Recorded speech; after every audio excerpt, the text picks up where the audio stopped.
Саламатсыңарбы урматтуу окуучулар. Сиздер менен эфир аркылуу кыргыз тили сабагынан жолугуп отурганыбызга кубанычтабыз. Бүгүн биз сиздер менен кыргыз тили сабагынан келер чак, анын маанилик түрлөрү, айкын келер чак, анын жасалышы жана жакталышы деген теманын үстүндө сөз кылабыз. Кош, келер чак дегенде силер эмнени түшүнөсүңөр? Келер чакка мисалдарды келтире аласыңарбы? Келер чак маанисине карай канчага бөлүнөт? Келер чак тууралуу биз көбүнчө кандай темаларда сүйлөшөбүз? Булардын баары сиздер үчүн кызык болуп жаткан болсо, анда бүгүнкү сабагыбызда дал ушул суроолорго жооп алууга аракеттенебиз. Андай болсо, сөз башынан болсун деп алгач келер чак тууралуу маалыматтарыбызды бышыктап алсак. Келер чак сүйлөп жаткан мезгилден кийин болуучу кыймыл-аракетти билдирет. Мисалы, мен эртең китеп сатып аламын. Мен качан китеп сатып аламын? Мен эртең китеп сатып аламын. Куруучулар бир аптадан кийин эмгек акыларын алышат. Куруучулар эмгек акыларын качан алышат? Куруучулар эмгек акыларын бир аптадан кийин алышат. Жогоруда биз мисал келтирген эки сүйлөмдө да кыймыл-аракеттер ишке ашуусу үчүн маалым бир убакыттар керек болот. Дегенибиз, дал ушул кыймыл-аракеттердин бири бир күндөн кийин ишке ашса, дагы бири бир аптадан кийин ишке ашарын билдик. Мен китеп сатып алышым үчүн эртеңки күндү күтүшүм керек. Ал эми куруучулар эмгек акыларын алуу үчүн арадан бир апта өтүүсү керек. Тактап айтканда, кыймыл-аракеттин ишке ашуусу келер чакта тургандыгын байкадык. Эми болсо, келер чактын маанисине карай бөлүнүшү тууралуу сөз кылсак. Келер чак маанисине карай айкын келер чак жана арсар келер чак болуп экиге бөлүнөт. Айкын келер чакта кыймыл-аракеттин болору же болбоосу ишенимдүү түрдө көрсөтүлөт. Ал эми арсар келер чакта кыймыл-аракеттин алдыда болуусу же болбоосу болжолдуу түрдө ишенимсиз таризде айтылат. Элестетиңиздер, мен Абыл менен Кабылга силер келечекте кандай кесиптин ээси болосуңар деп суроо узаттым. Анда Абыл, агай, мен келечекте мугалим болом деп жооп берди. Ал эми Кабыл болсо, агай, мен келечекте дарыгер болормун деп жооп узатты. Айткылачы, кайсыл окуучунун сөзү биз үчүн ишенимдүү, ачык, айкын, так айтылып жатат? Албетте, Абылдын сөзү. Ал эми Кабылдын болормун деген сөзүндө кандайдыр бир ишенимсиз, так ойлонулбаган чечимди байкоого болот. Дегенибиз, Кабылдын келечекте дарыгер болору биз үчүн туман, табышмак болууда. Балким ал эртең эр жетип башка бир кесиптин ээси болуп калаттыр. Андай болсо, биз бүгүнкү темабыздын өзөгүнө кайтып келебиз. Урматтуу окуучулар, айкын келер чак тууралуу сөз кылардан алдын айкын деген сөздүн синонимдери тууралуу токтолуп кетели. Адатта кыргыз тилинде бул сөз ишенимдүү, анык, так, даана деген маанилерде колдонулат. Кошумча маалымат катары айта кете турган болсок, этишке а, ый жана тиешелүү жак мүчөлөрүнүн жалганышы аркылуу айкын келер чак жасалат. Мисалы, жакында биз дүйнөнүн 7 кереметин көрүп келүү үчүн саякатка барабыз. Биз саякатка качан барабыз? Биз саякатка жакында барабыз. Бул сүйлөмдө биздин дүйнөнүн кереметтерин көрүп келүү үчүн аттанып жаткан саякатыбыз анык. Дагы бир жолу кайталайм. Бул сүйлөмдө биздин дүйнөнүн кереметтерин көрүп келүү үчүн аттанып жаткан саякатыбыз анык. Эгерде дал ушул сүйлөмдү биз кайсыл бир досубузга, жакыныбызга, ата-энебизге айта турган болсок, анда алар чын эле биздин саякатка жөнөп жаткандыгыбызга ишенет. Дагы да болсо мисал келтирели. Казакстанда болуп өтүүчү семинарга мен катыша албаймын. Мен эмне кыла албаймын? Мен катыша албаймын. Мисалы, төмөнкү диалогко көңүл буралы. Илгиз агай, Казакстанда болуп өтүүчү семинарга сиз катышып келбейсизби? Кечириңиз. Бирок мен Казакстанда болуп өтүүчү семинарга катыша албаймын. Албетте, менин бул жообумду уккан адам менин ал семинарга катыша албоом анык экендигин түшүнөт. Балким менин ички дүйнөмдө өзүмдөн башка жанадан билбеген купуя сырым, кандайдыр бир көйгөйүм бардыр. Мына ошол себептүү мен ал семинарга катыша албоомду билдирип жатам. Кымбаттуу окуучулар, эгерде сиздер биздин катарыбызда жаңыдан гана келип кошулган болсоңуздар, анда биз кыргыз тили сабагынан келер чак, анын маанилик түрлөрү, айкын келер чак, анын жасалышы жана жакталышы деген темада сөз кылып жатабыз. Эми болсо бүгүнкү темабыздын, тагыраак айтканда, бүгүнкү темабызга байланышкан бир канча мисалдарга талдоо жүргүзүп көрөлү.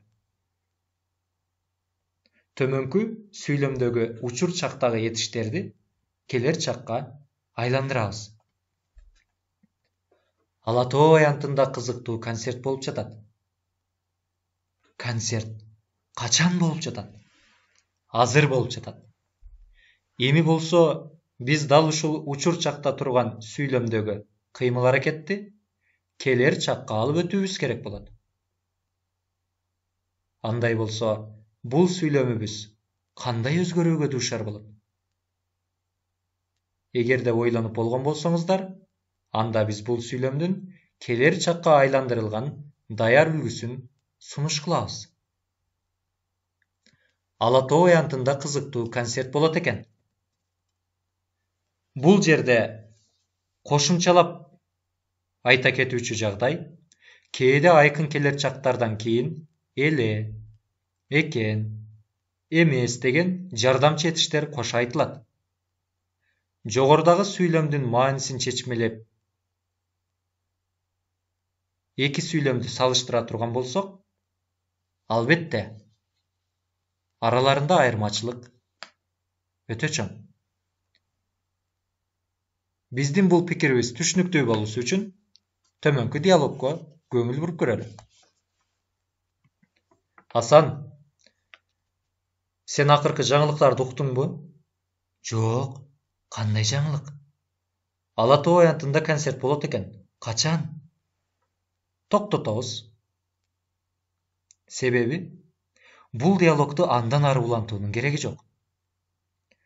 Бизге Асандын качан деген суроосунун өзү эле жетиштүү. Демек Асандын досу айтып жаткан кыймыл аракет ишке аша элек. Мына ошондуктан да ал алдыда болуучу бул жаңылыкты Асанга сүйүнчүлөп келди. Кези келсе, албетте, аны менен чогуу ал концертке барат. Дагы да болсо, дал ушул сыяктуу мисалды көрөлү. Байрамдык кечеде жаштар ырдап бийлөөдө. Жаштар эмне кылууда? Жаштар ырдап бийлөөдө. Алардын бул кыймыл аракеттери качан аткарылып жатат? Албетте, азыр учурда аткарылып жатат. Эми болсо дал ушул учур чакта турган сүйлөмдү келер чакка алып өтөлү. Сиздерге түшүнүктүү болуусу үчүн төмөнкү диалогко көңүл бурабыз. Айгүл, Эртең мектебибизде эмне болот экен? Майрамдык кече болот. Майрамдык кечеде жаштар эмне кылат? Майрамдык кечеде жаштар ырдап, бийлешет. Бул диалогтун эң аягынан орун алган сүйлөм келер чакта тургандыгын байкадык. Айтыңыздарчы. Жогоруда турган сүйлөм менен бул сүйлөмдүн ортосунда айырмачылык болдубу? Албетте, айырмачылык асман менен жердей. Майрамдык кечеде жаштар ырдап бийлөөдө. Качан бийлөөдө? Азыр ырдап бийлөөдө. Кыймыл-аракет азыр учурда аткарылып жатат. Майрамдык кечеде жаштар ырдап бийлешет. Эмне кылышат? Ырдап бийлешет.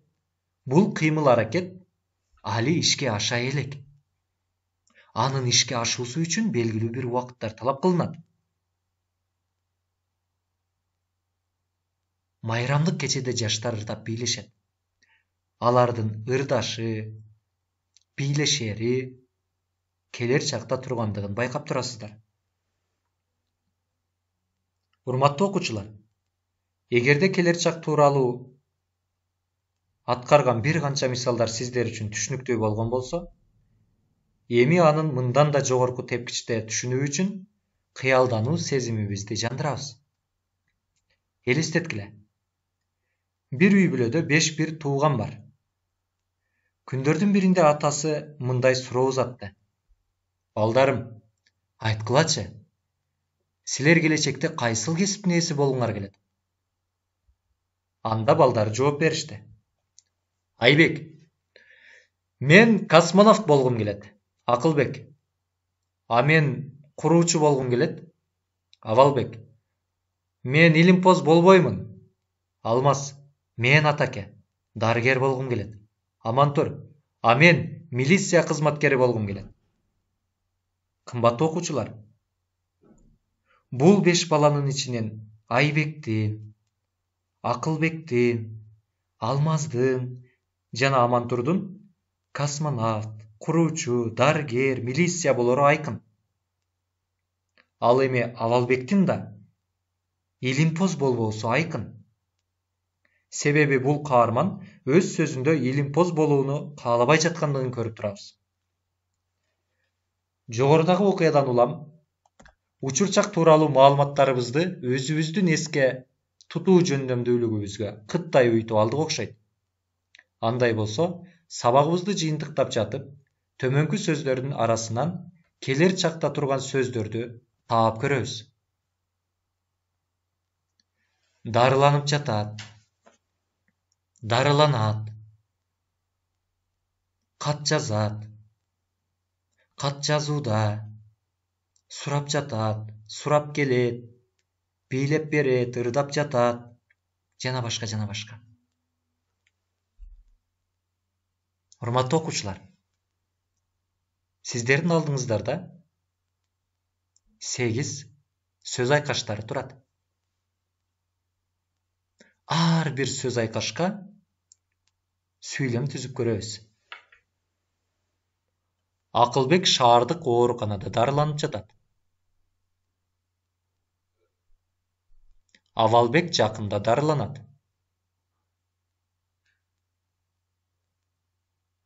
Асан Үсөнгө кат жазат. Бегимай Айпериге кат жазууда. Досум менден китеп сурап жатат. Ал ар күнү китеп сурап келет. Мага балдар, окуучулар ар күнү бийлеп берет. Аяна сахнада ырдап жатат. Мынакей урматтуу окуучулар, ар бир сөз айкашына белгилүү бир сүйлөмдөрдү түзүү аркылуу дагы да болсо алардын кайсыл чакта тургандыгын байкоого алдык. Андай болсо, сабагыбызды көпкө узартпайбыз. Дал ушул сөздөрдүн 2 топко ажыратылгандыгын биргеликте көрөбүз. учурчак дарыланып жатат, кат жазууда, сурап жатат, ырдап жатат. Кыймыл-аракет качан аткарылып жатат? Азыр аткарылып жатат, учурда аткарылып жатат. Келер чак дарыланат, кат жазат, сурап келет, бийлеп берет. Келер чакта турган кыймыл-аракеттер дээрлик ишке аша элек. Бул кыймыл-аракеттердин ишке ашуусу үчүн белгилүү бир убакыт керек. Тагыраак айтканда, келер чакта турган дарыланат, кат жазат, сурап келет, бийлеп берет деген кыймыл-аракеттердин баардыгы келер чакта тургандыгын байкадык. Кымбаттуу окуучулар, эгерде сиздер да дал ушундай абалда ажыраткан болсоңуздар, анда сиздерди куттуктайбыз. Ал анткени сиздер кыргыз тили сабагынан өз билимиңиздердин күчтүү экендигин далилдей алдыңыздар. Ошентип, бүгүнкү сабактын соңунда төмөндөгүдөй тыянакка келебиз. Бүгүнкү сабактын жүрүшүндө биз келер чак тууралуу маалымат алдык. Келер чак дегенибиз кыймыл-аракеттин алдыда аткарыла тургандыгын, тагыраак айтканда, сүйлөп бүткөндөн кийин аткарыла тургандыгын байкадык. Келер чактын маанисине карай айкын жана арсар келер чак болуп бөлүнөрүн билдик. Келер чак экиге бөлүндү. Айкын келер чак, арсар келер чак. Айкын келер чакты көп учурда А, ый жана тиешелүү жак мүчөлөр жасаарын түшүндүк. Келер чакты башка чактардан айырмалап билдик. Биз чыгарган тыянактар боюнча сиздер да дал ушундай тыянакка келе алдыңыздар деп ойлойбуз.